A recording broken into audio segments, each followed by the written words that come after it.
नमस्कार, मैं लोधी कृष्णा राष्ट्रवादी। आज आप देख रहे हैं किस प्रकार आसमान से आग बरस रही है। जो टेम्परेचर है आपने देखा होगा कई स्टेट में 55, 56, 57 डिग्री तक भी पहुंच रहा है। दिल्ली जल रही है और आप अपने आसपास इलाके यदि आप ग्रामीण क्षेत्र में भी रहते हैं तो आपने ये नोट ज़रूर किया होगा कि जो गर्मी है वो पुराना रिकॉर्ड तोड़ चुकी है। कहीं पर 44, कहीं 46, कहीं 48, कहीं पर 50, कहीं 52 तो कहीं 55 डिग्री टेम्परेचर देखने को मिल रहा है। लोग गर्मी के कारण असहज हो रहे हैं, कुछ बेहोश होकर गिर रहे हैं, ऐसी घटनाएं देखने को मिल रही हैं। इसी को आप अगर थोड़ा सा गौर करें तो जो हमारे पशु पक्षी हैं उनका क्या हाल हो रहा होगा। लगातार आपने देखा होगा किस तरीके से वातावरण में इतना चेंज देखने को मिल रहा है। लेकिन इसके पीछे हमें थोड़ा कारण और खुद को एक बार इवेल्युएट करने की आवश्यकता है कि हम देखें कि आज कहीं ये जो गर्मी है कहीं हमारे कारण तो नहीं है। साथियों, उसी पर आज की परिस्थिति पर एक कविता लिखी है, उसको चाहता हूँ कि आप उसको थोड़ा सा महसूस करें और शायद आज की परिस्थिति पर शायद थोड़ा ठीक हो। और उसका टाइटल है अहंकार की भूख। साथियों, पंछी नहीं इकट्ठा करते कभी भंडार अनाज के, शेर नहीं भरता गुफा को कभी मांस से, पशु नहीं लगाते कभी चारे का ढेर, और हंस कभी नहीं बनाता मोतियों का महल। सभी संतुष्ट हैं अपनेपन में, सभी संतुष्ट हैं अपनेपन में, जुड़े हुए हैं खुद से और लयबद्ध हैं प्रकृति के साथ। परंतु आदम जात हो गई है नश्वर, क्योंकि बांधना चाहती है जीवन ऊर्जा को।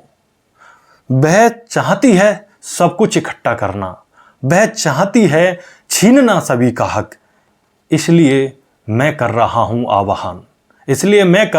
आवाहन, हे पंछियों चुग लो सारा दाना, हे हंसो ले जाओ मोतियों को छिपा दो कहीं, वरना हो जाओगे बेहाल, रह जाओगे भूखे। क्यों?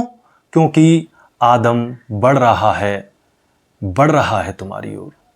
लेकिन शायद अगर मैं आज की परिस्थिति में एक बात और कहूँ, जब मैंने ये पॉइंट लिखा था, जब ये पंक्ति लिखी थी कि आदम जात बढ़ रही है तुम्हारी ओर, तो आज अगर देखें आज की परिस्थिति में तो ठीक बैठता है कि आदम जात बढ़ चुकी है तुम्हारी ओर। साथियों, मैं इस बात को क्यों कह रहा हूँ? मैं इसलिए कह रहा हूँ, कभी आपने देखा होगा आप गांव में या शहर में एक छोटी सी चिड़िया आपके दरवाजे पर या आपके आंगन में आती थी, फुदकती थी, आपने खूब देखा होगा। आपने देखा होगा अगर यदि आप ग्रामीण क्षेत्र से बिलोंग करते हैं तो आपने देखा होगा एक जिसको हम लोग बचपन में पुड़किया कहते थे, पुड़किया जो लकड़ियों में रहती थी, आपने देखा होगा वो आपके आंगन में या आपकी छत पर देखी जा सकती थी। लेकिन आज आपने कभी देखा है कि वो जो पुड़किया या फिर आपने देखा होगा जो छोटी चिड़िया जो फुदकती रहती थी, आज वो कहाँ गायब हो गई? आप जानते हैं कि आज किसान कहीं ना कहीं अन्न पैदा कर रहा है। आपने देखा होगा फसल बोते थे हम मक्का की, जब मक्का की फसल बोते थे तो आपको पता है हम उस पर एक टाड़ बनाते थे, या उसको गांव की भाषा में कहें तो उस पर हम चारपाई वगैरह लगाकर खेतों को रखाते थे। और आप जानते हैं लगातार हम वहाँ पर आवाज़ लगाते थे या ताली पीटते थे, तो क्या करते थे हम पंछियों को भगाते थे, क्योंकि आपको पता है कि इतने सारे पंछी होते थे, तोता, कौवा या फिर और अलग अलग प्रकार के पंछी मक्का को चुगते थे। लेकिन क्या आपने कभी नोटिस किया, आज आपने देखा कि आज आप अपनी फसलों को किन से रखा रहे हैं? क्या आज जो पंछी हैं आपकी उन फसलों को इसी प्रकार से चुग रहे हैं, या फिर आप इस समय वर्तमान में देखे जाएं तो अपनी फसलों को या तो आप बंदरों से रखा रहे हैं या सूअरों से रखा रहे हैं, या आप गाय, सांड या आवारा पशु कहें उनसे रखा रहे हैं?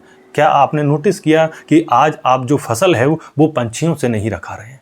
क्योंकि पंछी लगातार गायब होते जा रहे हैं। आपने देखा होगा कि जो सुबह सुबह चिड़ियों की चहचहाहट होती थी वो धीरे धीरे गायब होती जा रही है, क्योंकि हम सभी जानते हैं कि हमारे अंदर एक अहंकार की भूख है। और वो अहंकार कभी कभी अब देखा जाए तो प्रत्येक क्षेत्र में देखने को मिल रही है। आज किसान आप सभी जानते हैं कि किस तरीके से कीटनाशकों का प्रयोग कर रहे हैं लगातार फसल का अधिक उत्पादन के लिए। और आप जानते हैं कि यदि कीटनाशक अगर वो ना डालें तो हो सकता है फसल को ले ही नहीं पाएँ। हो सकता है अपना घर खर्च नहीं चला पाएँ, लेकिन अगर देखा जाए इतना प्रकार से हानिकारक पदार्थों का हम जिस प्रकार यूज कर रहे हैं उससे जो हमारी हेल्थ है वो तो गिर रही है। शायद पशु पक्षियों के लिए भी आप देखें कि जो वातावरण था वो नहीं है। साथियों, एक और एग्जांपल दूंगा पेड़ों की।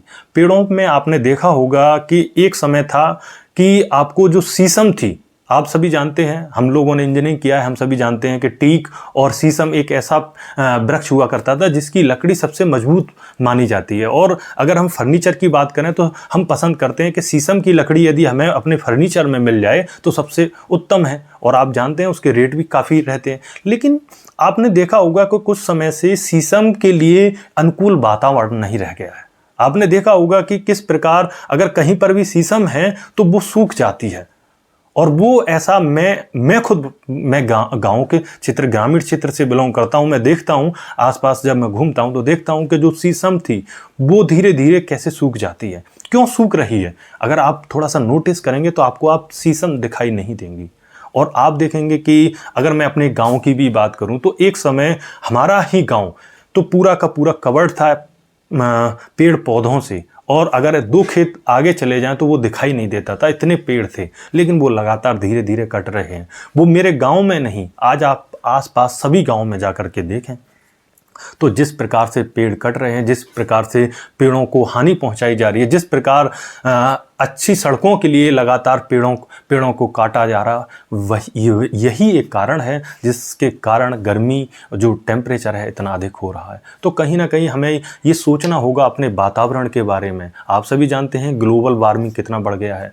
तो साथियों, बस इस वीडियो को, इस कविता को लिखने का माध्यम यही है क्योंकि हम सब लोग थोड़ी सी जिम्मेदारी, अधिक जिम्मेदारी नहीं, थोड़ी सी जिम्मेदारी यदि हम निभाते हैं, कुछ पौधे लगाते हैं या कुछ पौधों को कम काटते हैं या कम कटवाते हैं थोड़े से लाभ के लिए, तो शायद हमारे लिए ये टेम्परेचर थोड़ा सा डाउन जाता हुआ दिखाई देगा। बरसात नहीं हो रही है, बरसात के पीछे कारण है, और आप जानते हैं उसके पीछे क्या साइंस है।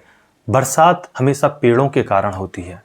आप जानते हैं अधिकतर पेड़ जहाँ हरियाली होगी वहाँ पर आपको देखने को मिलेगा कि पेड़ पौधे जहाँ पर होंगे बरसात होगी।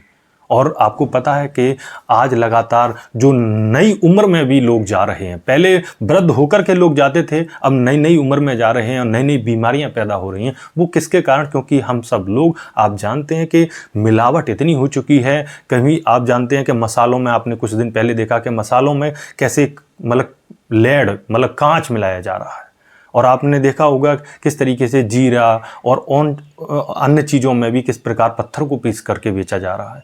ये आप देखेंगे जो खाने के प्रोडक्ट हैं, जो हलवाई पर भी हम जाते हैं कि उनमें कितनी मिलावट चलती है। आज मिलावट का स्तर इतना बढ़ गया है कि आज हम जो चीज़ खा रहे हैं उसमें या तो हानिकारक तत्व मिले हुए हैं या फिर कहीं ना कहीं आप देखें उनमें बहुत ज़्यादा मिलावट है। तो कहीं ना कहीं ये जो अहंकार की भूख है वो हमें कहीं ना कहीं तो कम करनी पड़ेगी, अन्यथा उसके दुष्परिणाम हम देख रहे हैं। आज हम 52, 54, 55 डिग्री तक देख रहे हैं, आने वाले समय में 60, 65, 70 तक भी इसे देख सकते हैं।